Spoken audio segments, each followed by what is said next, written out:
Hola, les habla el doctor Darío Solano. Este video tutorial viene acompañado de una advertencia que considero prudente.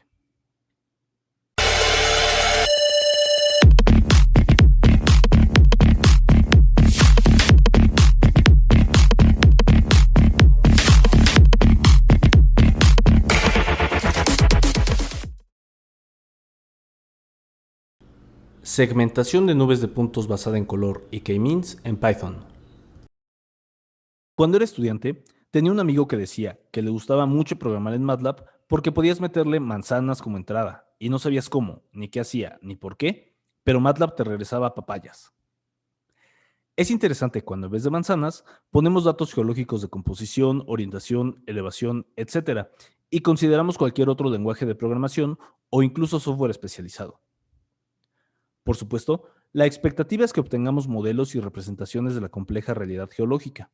Sin embargo, el uso de código y software especializado requiere de mucha responsabilidad por parte de nosotros como usuarios, de manera que no obtengamos resultados que no corresponden a la realidad.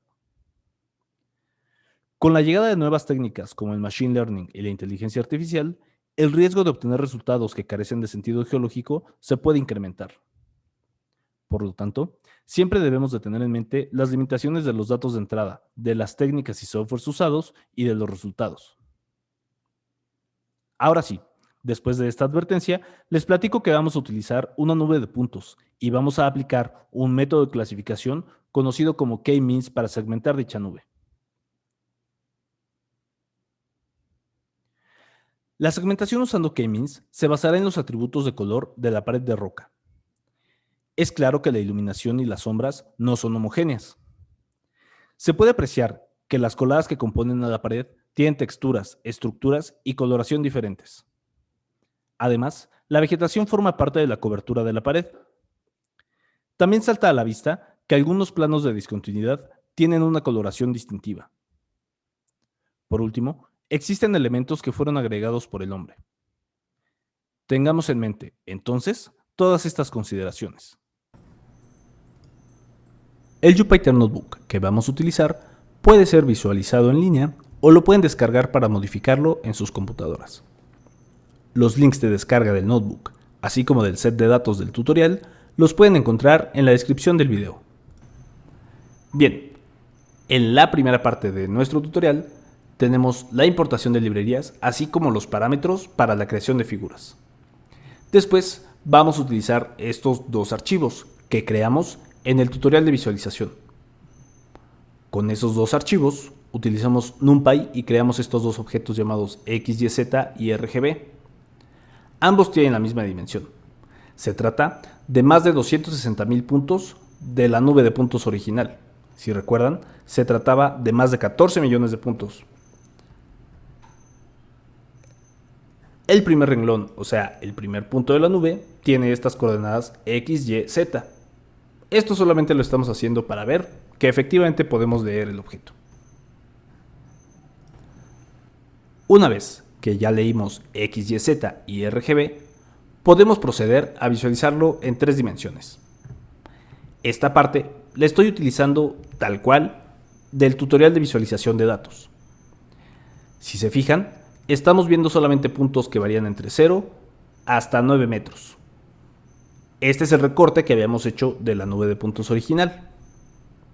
Ahora bien, lo que nos interesa analizar en este tutorial es los valores RG y B. Para analizar los valores RG y B, vamos a utilizar histogramas. Aquí estamos creando unos ejes nuevos y después los estamos dividiendo en 3 subplots.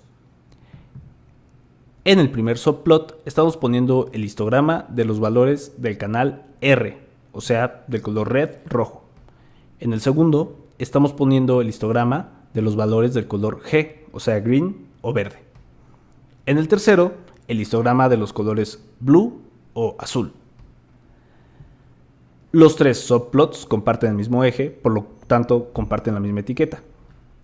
Aquí simplemente estoy poniendo una línea vertical en el valor de X igual a 175. Es una línea vertical roja. Este es el plot resultante. Si observamos cuidadosamente, los valores RG y B podrían variar entre 0 y 255. Eso lo saben ustedes de su clase de computación para ingenieros. Sin embargo, nuestro histograma parece tener una tendencia general en la cual los valores máximos alcanzan 175. Eso tiene que ver con las condiciones de la pared, con las condiciones de iluminación, con la sensibilidad de la cámara fotográfica utilizada para crear el ortomosaico y la nube de puntos de este set de datos, entre otras cosas. Bien, eso nos ayuda un poco a saber que en realidad no necesitamos enfocarnos a valores mayores a 175. Vamos a ver después por qué eso es importante. De los histogramas podemos observar varias cosas interesantes. Por ejemplo, sesgo, la presencia de más de dos modas y que los valores están contenidos más o menos entre 0 y 175. Sin embargo, no podemos saber si un solo punto tiene un valor R de 50, después un valor G de 100 y un valor B de 8. Eso no lo podríamos saber. Necesitamos una representación de los puntos en donde las tres coordenadas estén tomadas en cuenta. Para visualizar la relación de los puntos entre ellos de los tres canales al mismo tiempo, me puedo apoyar del espacio de color RGB. Lo que estoy haciendo aquí es crear unos ejes nuevos. Después estoy creando un scatterplot. En este scatterplot la coordenada X va a ser el canal R, la coordenada Y va a ser el canal G y la coordenada Z va a ser el canal B. El color lo voy a asignar con el color de cada punto. Aquí estoy creando las etiquetas de los ejes. Acá estoy definiendo el ángulo desde el cual voy a ver mi plot en 3 dimensiones. También estoy poniendo aquí límites para que los ejes solo vayan de 0 a 175, porque del análisis de los histogramas ya sé que mis puntos no van a variar mucho más allá de eso. Yo esperaría que llegaran hasta 255, pero eso no sucede en mis datos. Este es el gráfico resultante. Como podrán observar, yo podría decir que estos puntitos de acá tienen una coloración más oscura. Aquí podría decir que estos puntos tienen una coloración marrón, tal vez acá arriba casi plateada, es un gris bastante claro. Aquí puedo distinguir unos puntos color ocre. Todos estos de acá yo los podría decir que son verde. Aquí verde oscuro. Si me muevo en esta dirección se vuelven verde claro. Pero en realidad yo no puedo distinguir si este verde o este verde pertenecen a la vegetación. Tal vez ya se dieron cuenta que los ejes X, Y y Z tienen unidades llamadas DN. DN quiere decir digital number o número digital y simplemente hace referencia a que los valores van de 0 a 255. Como ya habíamos mencionado, los ejes están recortados para poder enfocarnos en la nube en sí. Ahora bien, como no tenemos una idea muy clara de cómo podríamos separar los puntos o reconocer cuáles pertenecen a la vegetación o el por qué existen diferentes colores agrupados o con una cierta tendencia, yo podría decir que aquí existe casi un plano donde yo ya no puedo superar ese valor de color. Bueno, es un problema complejo de clasificación. Existe un método de clasificación muy eficiente, muy usado y muy popular llamado K-means. El método de K-means se basa en iteraciones consecutivas en las cuales se intenta agrupar a los puntos. El método de K-means lo vamos a utilizar a través de esta librería llamada sklearn y aquí le estamos importando simplemente como K-means. K-means lo vamos a utilizar como una función a la cual estamos asignando parámetros de entrada. El más importante, por supuesto, es el número de clusters o el número de grupitos de puntos que queremos obtener. Aquí yo estoy utilizando 5. El resto de los parámetros los pueden consultar en la ayuda de K-means, pero como les decía, es un método iterativo y yo le estoy poniendo límites hasta cuántas veces iterar y qué nivel de error esperar. A lo mejor yo le pido que itere 3000 veces, pero no necesito iterar 3000, sino 200, porque yo alcanzo una cierta tolerancia o un error. En fin, aquí estoy guardando algo que se llama etiquetas. Es decir, yo voy a separar mi nube de puntos en diferentes grupos y aquí voy a guardar a qué grupo pertenece cada uno de los puntos. Este otro objeto que estoy guardando acá se llama centroide. Los centroides representan la clase promedio. Si yo tengo 5 clases, puedo definir un punto que me represente a toda esa clase. Aquí estoy poniendo, por ejemplo, que mi prima y-km, es decir, la etiqueta. Aquí me está poniendo que los puntos pertenecen a la clase 1, 1, 4, etcétera, etcétera, etcétera, 2, 4, 2. Es decir, primer punto pertenece a la clase 1, segundo punto pertenece a la clase 1, tercer punto pertenece a la clase 4, etcétera. Después le estoy pidiendo que me dé la forma de y-km, de x, y, z y RGB. Como podrán ver, se trata de las mismas dimensiones. Simplemente que para y-km solamente tengo un renglón. En mi computadora el algoritmo tarda en correr un par de minutos. En la de ustedes tal vez tarde un poquito más. Si deciden utilizar una nube de puntos más grande todavía, pues se va a tardar mucho más. Por eso estamos utilizando la nube que creamos en el tutorial anterior. Después de este proceso de generación de clústeres y de generación de etiquetas, ahora sí podemos proceder a visualizar los datos de una manera diferente, utilizando precisamente las etiquetas. Acá estamos creando unos ejes nuevos. Después estamos poniendo un scatterplot de solamente los elementos que tienen una etiqueta de clase 1. Después los elementos que tienen una etiqueta de clase 2, de clase 3, de clase 4, de clase 5. Estamos definiendo el ángulo de visión de la figura, las etiquetas de los ejes, los límites de los ejes y estamos agregando una leyenda para que nos ayude a ver qué color pertenece a cada clase. Bien, así es como se ven las 5 clases visualizadas en el espacio RGB, pero ahora de acuerdo a la clase a la que pertenecen. Después del proceso de generación de grupos o clústeres y de la generación de etiquetas, puedo hacer una visualización nueva en el espacio RGB, en la cual voy a utilizar las etiquetas que creé.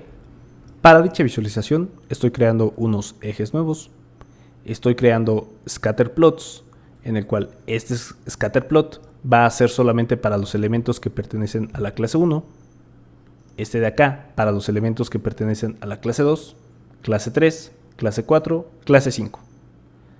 Si recuerdan, el método lo aplicamos creando 5 clústeres.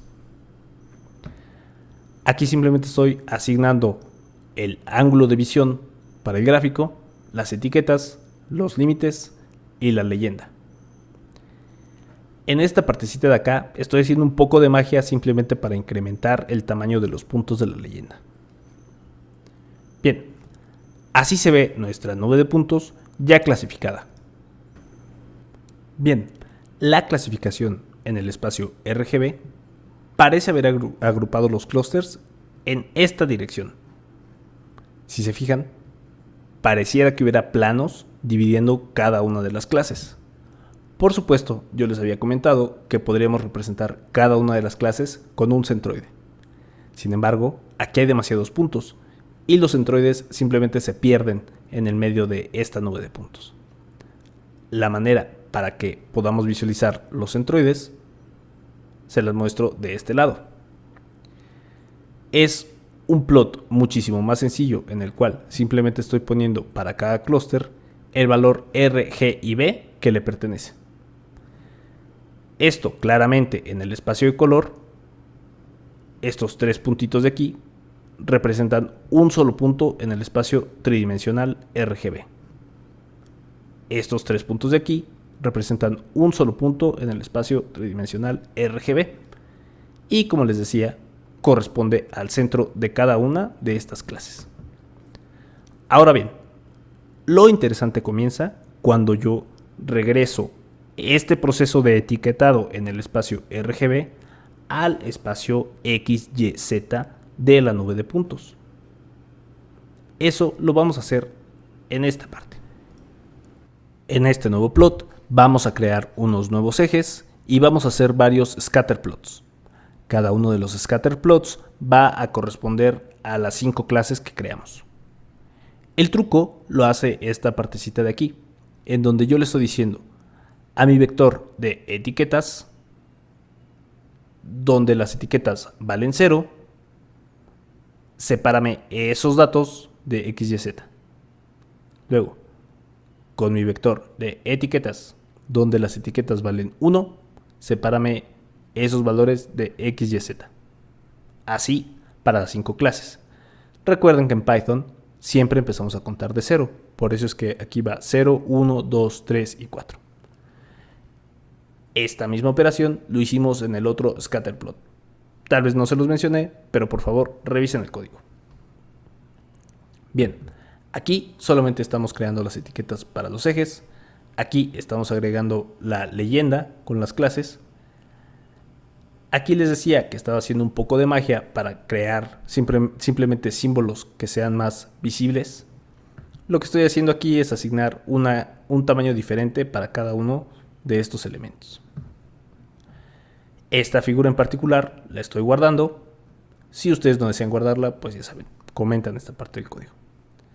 El resultado final es este. Lo que podemos observar aquí, por ejemplo, es que la clase 2, que corresponde a este color negro, llega a tener una cierta alineación en algunas partes. La clase 1, que son los colores rojos, también tiene una cierta alineación. La clase 4, que es el color verde, parece que está distribuida más aleatoriamente, como formando manchitas en la pared. La clase 5, que son estos puntitos rositas, está distribuida por toda la pared. No parece tener una tendencia geométrica. Pareciera que corresponde más al color general de la pared.